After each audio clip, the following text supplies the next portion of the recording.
Dun, dun, dun, dun, dun, dun, dun, dun, dun, dun, dun. Dun, dun, dun, dun, dun, dun, dun, dun, dun, dun, dun, dun.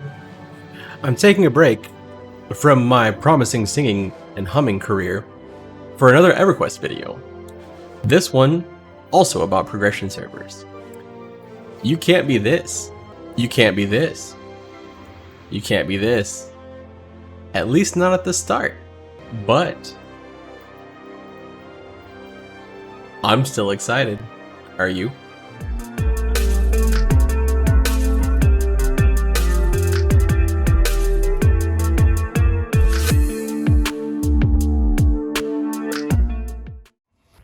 Hi there. Those intros are getting worse. They're getting just dumb. I mean, I'm sorry. It is what it is.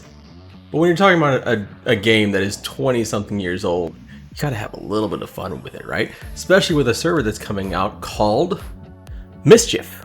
So this server, as many of you already know, is going to be coming out on May 26th, and it is going to have kind of a unique random loot system.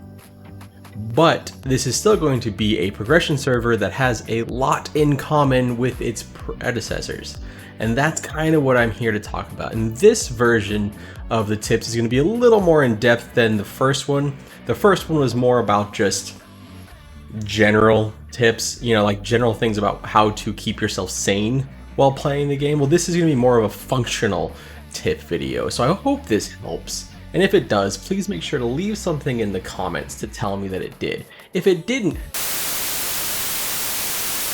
tip number 1, make time to raid. Now, when I say make time to raid, I'm not just talking about the raid itself. In general, beginning of Everquest is going to be pretty long when it comes to raids. That's kind of a given.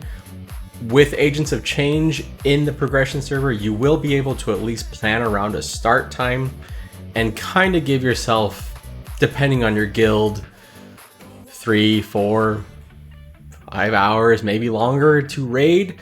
And you might actually see when you're picking a guild, do they have a set time frame? Like, will they cut off at a certain time?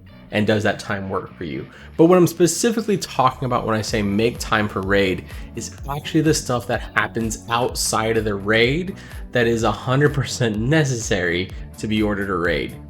In old school Everquest, not so much in Classic, actually not at all in Classic, but in Kunark, Velius, Lucklin, those are the ones that stand out to me. There are key quests that require a lot of camping and a lot of your personal effort, group efforts. God, I still have so many nightmares about the BP key. Yeah, anyway. Just let it go. BP key can't hurt you anymore until you have to do it again. Yeah, so the reason why I bring this up is you may even be at a point with some guilds where they decide that the effort to get an entire guild, a raid guild, keyed for those specific raid zones may not be worth it. Some of them are that bad when you have a truncated schedule. Now keep in mind, Classic is 1 month. Kunark is 2 months. Velius is 2 months. And Lucklin, is Lucklin 2 months? Lucklin, I'm not entirely sure what Lucklin is. I'll put it up right here. But if it's 2 months, that's not a lot of time to get lucid shards. If it's 3 months, yeah, it's okay. But really, so the whole point is you have to make extra time beyond raiding to be able to raid. That's not leveling. That is not just getting gear. It is literally extra time, and I'm not talking about just a short 30 minutes here and there, like sit your ass down and grind just to be able to raid certain things. It gets better and better and better as you progress through Everquest expansions. They get to a point where the progression is more group oriented, or it's something, a lot of it has raid components. I personally think some of the best progression was Planes of Power, but there are people that will disagree with me. Now, that all that said, I went through all of this on Finagil. A lot of things have changed since Finagil. My understanding of it from just looking at forums and things is there are still aggravations with all this, but it is still improved from where it was. So a lot of what I'm saying here could be a much shorter time frame, but it could still be a little bit of a difficulty. But yeah, it used to, I mean, on Finagil, it was a mess. It was a dumpster fire. But Darkpaw has made strides to make some of the keying less of a bottleneck, but they've also tried to keep some of the needless aggravation, I mean old school feel. So you will still have that, but keep in mind that a lot of this stuff is going to be open world. A lot of it's going to be competition for very contested spawns, and there is the very real opportunity that there will be a lot of griefing and things like that, and that is not necessarily something that Darkpaw has proactively policed in past progression servers. Not that it's a, winner take all type thing. There are limits to what's acceptable. Training, for example, is not acceptable as far as I know, but kill stealing is 100% acceptable as far as I can tell.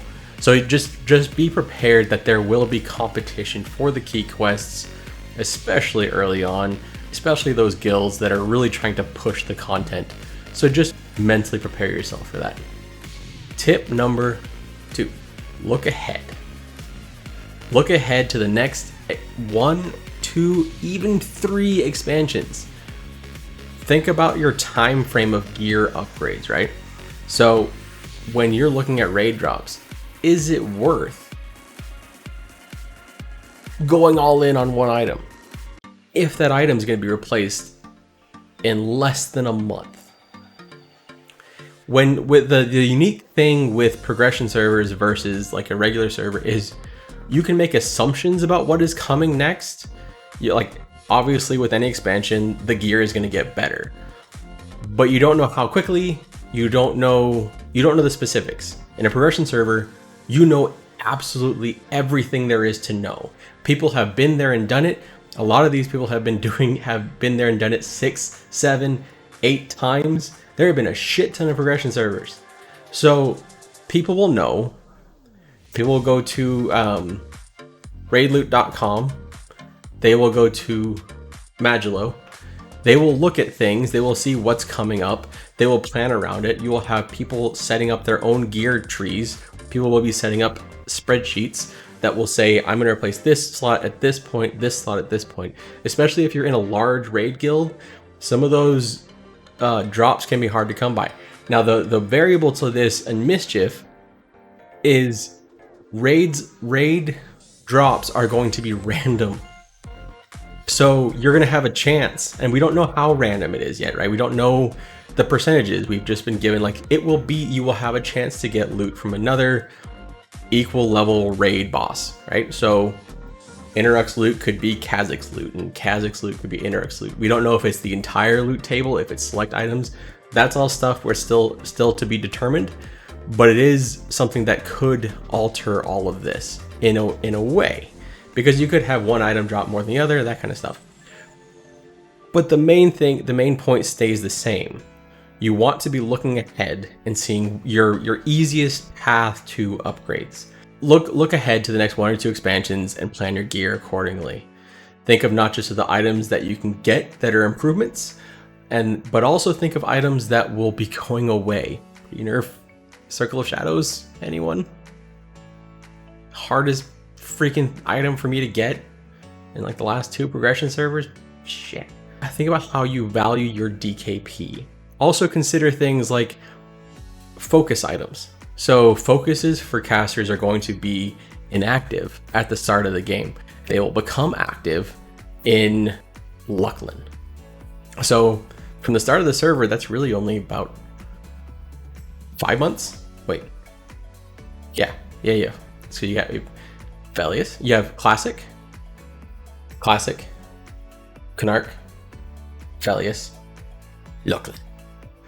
So that's how long you have until you can use those focuses. But focuses will be on items all the way back in Classic. They'll just be inactive. As soon as Lachlan comes around, poof, they're active. So items that have lesser value in Classic, Kunark and Velius may have higher value in Lachlan. So that's something to keep in mind. Like, for example, if you need Burning Affliction 3, the Coldane Military Chest Wrist Guard, very simple, easy quest. The item itself is shit, but if you're a Necromancer, it is one of the easiest ways to get Burning Affliction, which is an absolute must-have for a Necromancer, in Lachlan. So just keep that in mind. There are items that will gain value, and there are items that will lose value. It's a weird dynamic, but it's just kind of how it works.